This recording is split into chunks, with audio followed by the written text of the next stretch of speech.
nuestro psicoanalista de cabecera, en este lunes y cada lunes. Querido Esteban, ¿cómo estamos? Buen día. Muy buenos días, querido Alejandro, y buen día a toda nuestra audiencia. Bueno, con hechos que van ocurriendo y que hacen necesaria la reflexión y la acción. Es tal el caso de esta escuela de San Cristóbal, ahí en Santa Fe. Sí, justo, ¿no?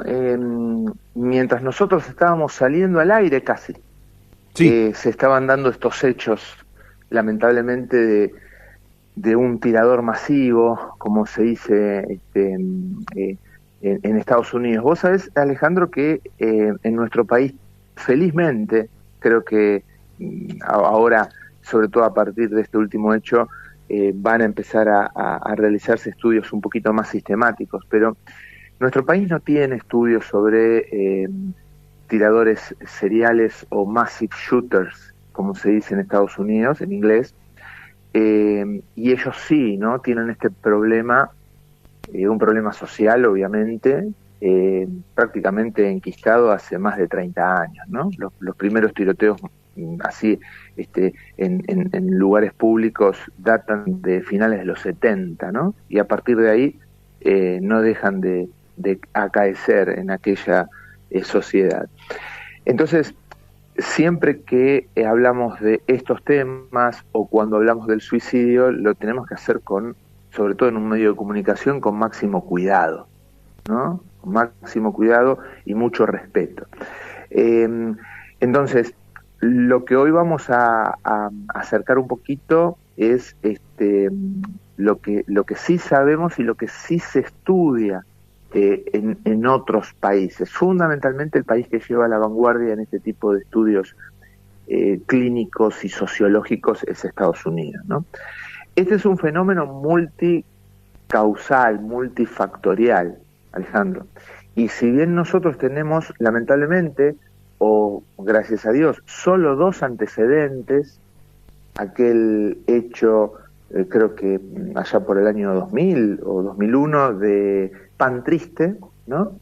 Y el otro que creo que también vino algunos años después en Carmen de Patagones, ¿no? La masacre de Carmen de Patagones se llamó.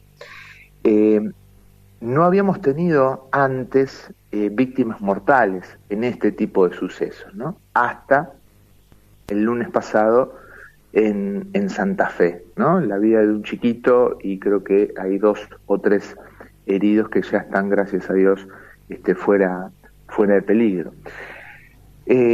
Hablamos de lo multifactorial y hablamos de 3 variables principales, ¿no? Las cuestiones que tienen que ver con la subjetividad, con el aparato psíquico, con la mente, con la personalidad, el carácter del sujeto que dispara. Hablamos de cuestiones, la segunda variable, cuestiones que tienen que ver con la familia y la disponibilidad de armas cercanas, ¿sí? Y la tercera variable es lo social, ¿no? El vínculo social que tienen estas personas. Ese vínculo, digamos, tranquilamente puede ser algo que pasa en la familia, puede ser algo que pasa en la escuela, puede ser algo que pasa en las redes sociales, ¿sí? Y hablamos de una tormenta perfecta cuando estos 3 grandes factores, que al menos la casuística y la clínica en salud mental en Estados Unidos se estudia mucho, cuando estos 3 factores se dan a la vez, ¿no? Ahí se arma esa situación perfecta y lamentablemente que sí o sí va a incluir víctimas, ¿no? Algunas mortales, otras no.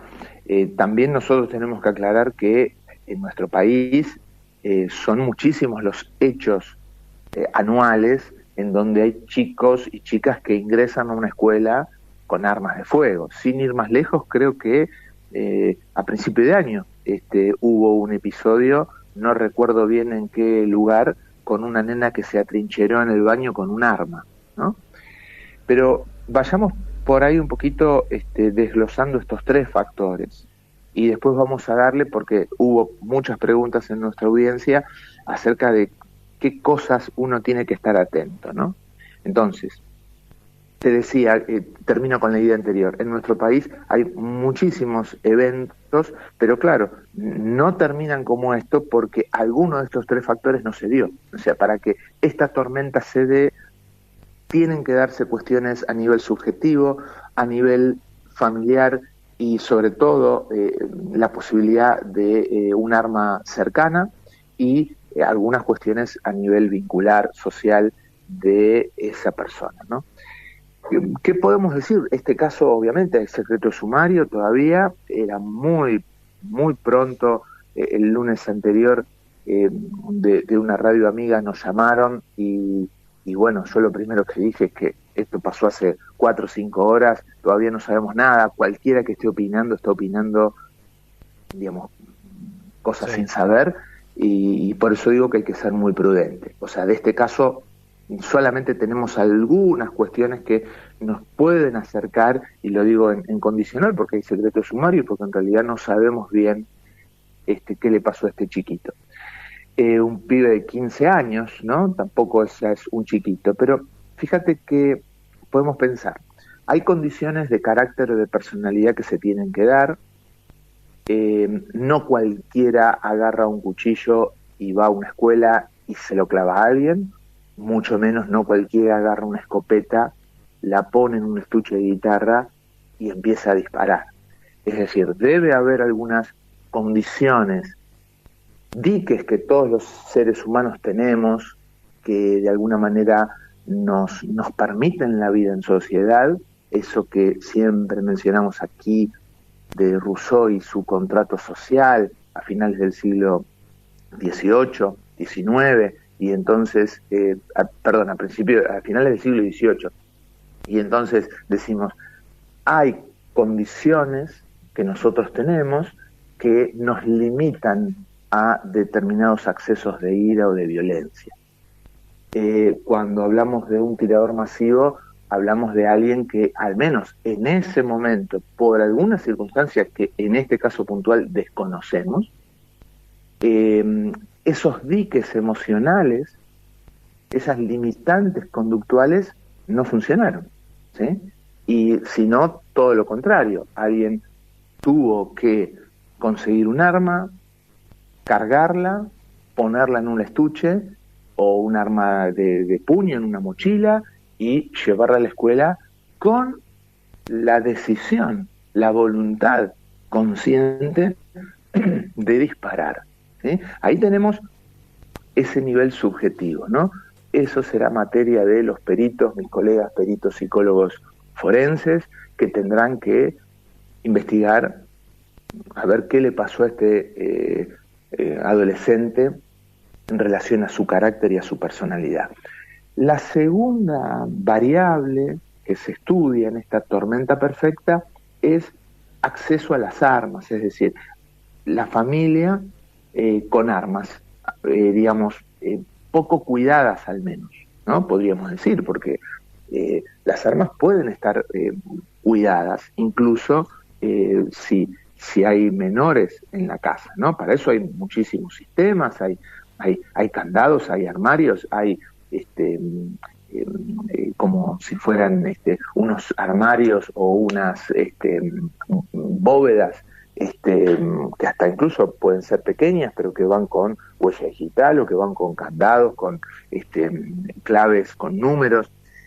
Aquí lo que sucede es que evidentemente ese segundo factor de armas al alcance de la mano estaba. Y en la sociedad norteamericana, vaya si esto está.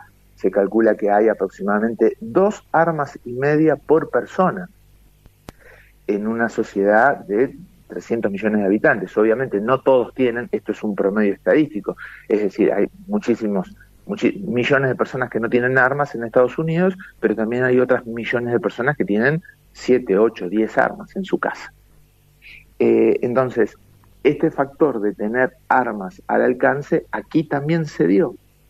Aparentemente la escopeta era del abuelo, aparentemente este chico tenía algún tipo de conocimiento en el manejo de una escopeta, y bueno, ahí tenemos, ¿no?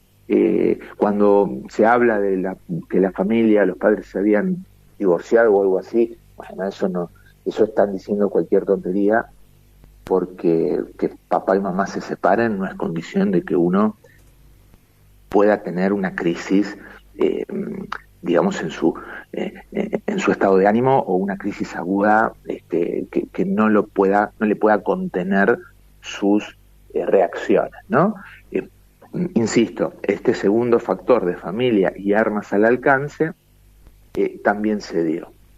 Y el tercer factor, lo social, que, insisto, estamos hablando de factores que se estudian en una sociedad que hace 40, 50 años tiene estos problemas, ¿no? Que es la sociedad norteamericana.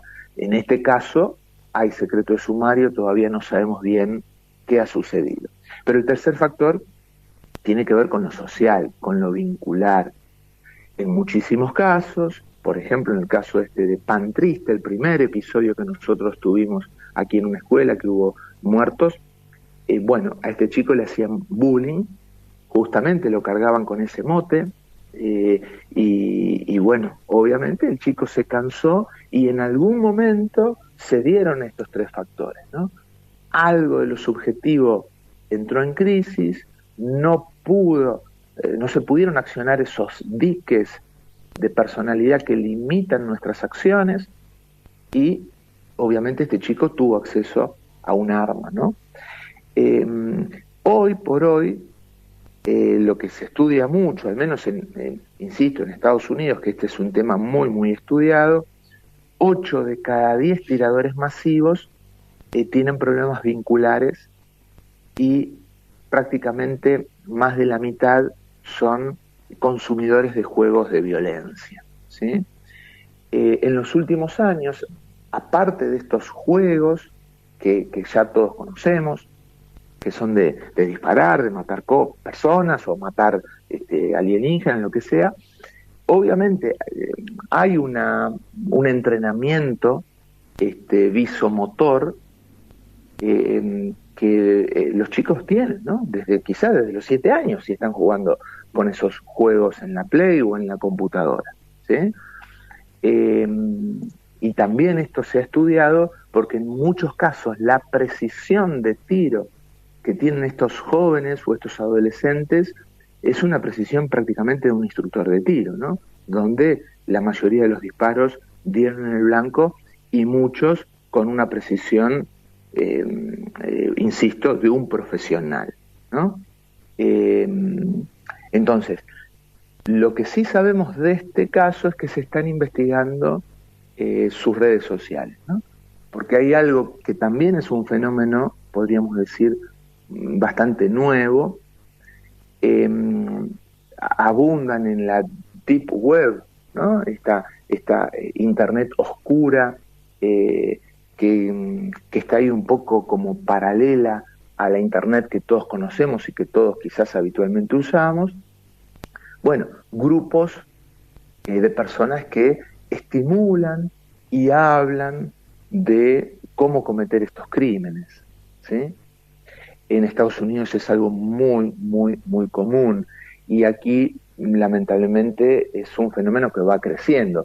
¿Cuándo nos enteramos de estas cosas? Y bueno, cuando salen algunas noticias donde en tal o cual red se compran y se venden armas, en tal o cual red se compra y se vende droga, en tal o cual web se vende material pornográfico infantil, ¿no? O sea, ese dark web, esa internet oscura, justamente, el nombre está bastante preciso, ¿no? Ahí suceden cosas oscuras, ¿no? Vamos desde pedofilia, pornografía infantil, venta de armas, o estos grupos de locos, obviamente no hay otro adjetivo que poner, que hablan o dan consejos de cómo cometer crímenes, ¿no? Y en este caso de cómo matar a una persona, ¿sí? En esa red, yo he tenido conocimiento a través de una persona del Ministerio de Justicia que estuvo circulando, y quizás la filmación. ¿Se acuerdan que el año pasado hubo un crimen narco de 3 adolescentes que las descuartizaron después? Sí. Y eso se transmitió, ¿te acordás, Alejandro? Sí, ¿no? sí, aparentemente por un grupo privado de WhatsApp, una llamada, una videollamada. Sí, sí. Bueno, eso después estuvo, no sé si seguirá estando, pero estuvo ahí en esa red oscura de Internet para que cualquier persona pueda descargarlo y mirarlo, ¿no?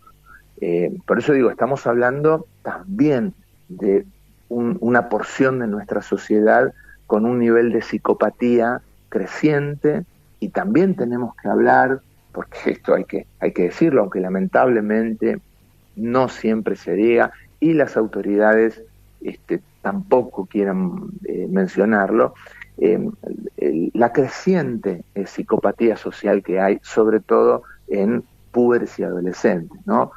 Antes era algo, digamos, que uno veía cada tanto, ¿no? Hoy la condición de personas con rasgos psicopáticos estadísticamente y proporcionalmente va creciendo, pero también tiene que ver con estos alimentos que les damos a nuestros pibes y pibas, ¿no? Entonces, ese es el tercer factor que se está investigando, si este chico actuó solo por una cuestión, podríamos decir, pura y exclusivamente ligada a su salud mental, o si esa condición de su salud mental fue estimulada por estos consumos que la policía y la justicia está investigando, ¿no? En sus redes sociales, en sus computadoras y demás. Entonces, aquí tenemos esos tres factores que cuando se dan en una tormenta perfecta, digamos, ¿no? Hay que tener miedo, bueno, no significa que hoy ya no podamos ir a la escuela, que los docentes tengan miedo o no quieran dar clases, pero sí nos habla de una sociedad que, bueno, lamentablemente sigue implosionando, como lo hemos visto, ¿no? Aquí en las escuelas de nuestra ciudad son muchos los casos que al año alguna maestra, algún preceptor, alguna autoridad tiene que intervenir porque hay un chico, una chica que ha llevado un arma blanca en su mochila, ¿sí? Un cuchillo, ¿sí? Para mostrarlo o para amenazar a alguien o porque se sienten agredidos o porque infinitas causas.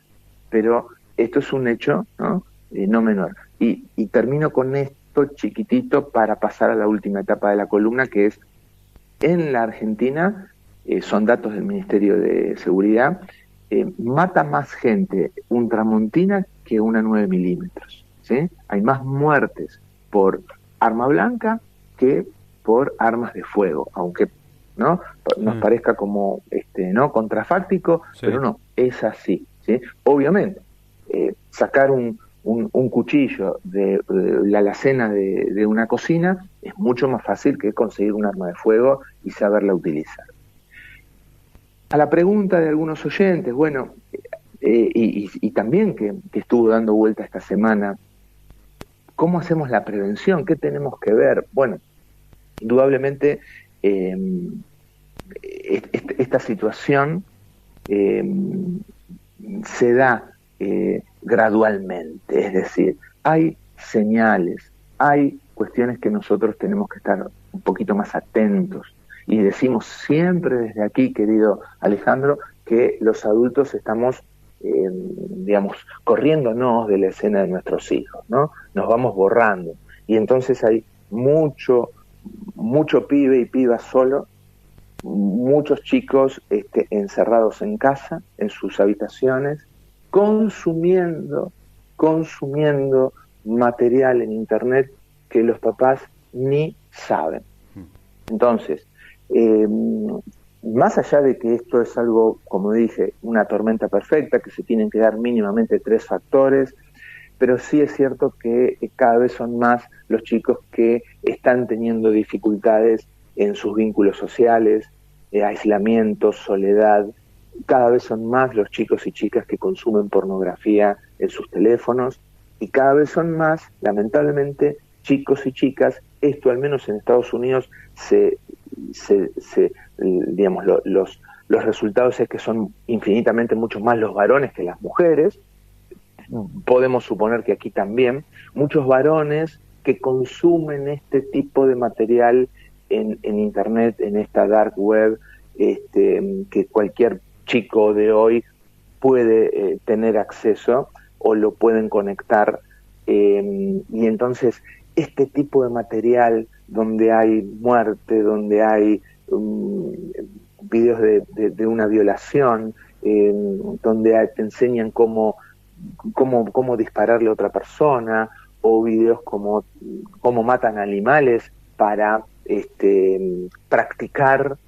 Bueno, estas cosas son indudablemente un material cognitivo, intelectual, simbólico, emocional, que va entrando en la cabecita de estos chicos, y bueno, obviamente que como esto es gradual, se va precipitando, se va acumulando, en algún momento puede hacer eclosión, ¿sí? Ya sea explotando, como en este caso, o muchas veces implosionando, en el caso de autolesiones, en el caso de las adicciones, o muchas veces, lamentablemente, hasta llegar a la ideación suicida o cometer suicidio. Así que bueno, es un tema muy, muy complejo, como verás, Alejandro, sí, muy difícil de tratar con cuidado. Estoy pensando cada palabra que digo porque, digamos, no quiero alarmar, y no hay que alarmar, pero son estos temas difíciles de tratar en un medio de comunicación, pero que hay que hacerlo de una manera prudente, no en un programa de chimento, ¿no? Así que bueno, te agradezco esta posibilidad que nuevamente, como siempre, me das para llevar un poquito de luz, aunque sea mínima, no para temer, pero sí para estar mucho más atentos, sobre todo los papás y las mamás de púberes y adolescentes en esta sociedad tan compleja que nos está tocando vivir. Gracias, querido Esteban, por tu aporte de este lunes y cada lunes, tema que obviamente va a seguir en la agenda y puesto bajo tu óptica también, por lo que implica, sin lugar a dudas. Muchísimas gracias. ¿Algo más como último apunte? No, vamos bien porque ya me estoy pasando del horario y sé que ustedes tienen mucho por hacer. Seguramente lo vamos a volver a hablar, y bueno, gracias a la gente que se comunicó y que mandó alguna inquietud, alguna pregunta. Saben que lo pueden hacer con este tema o con cualquier otro, así que bueno, si Dios quiere, nos veremos el lunes que viene, querido Ale. Sí, señor. Buena semana, un abrazo. Chau. El psicoanalista Esteban Gómez con nosotros.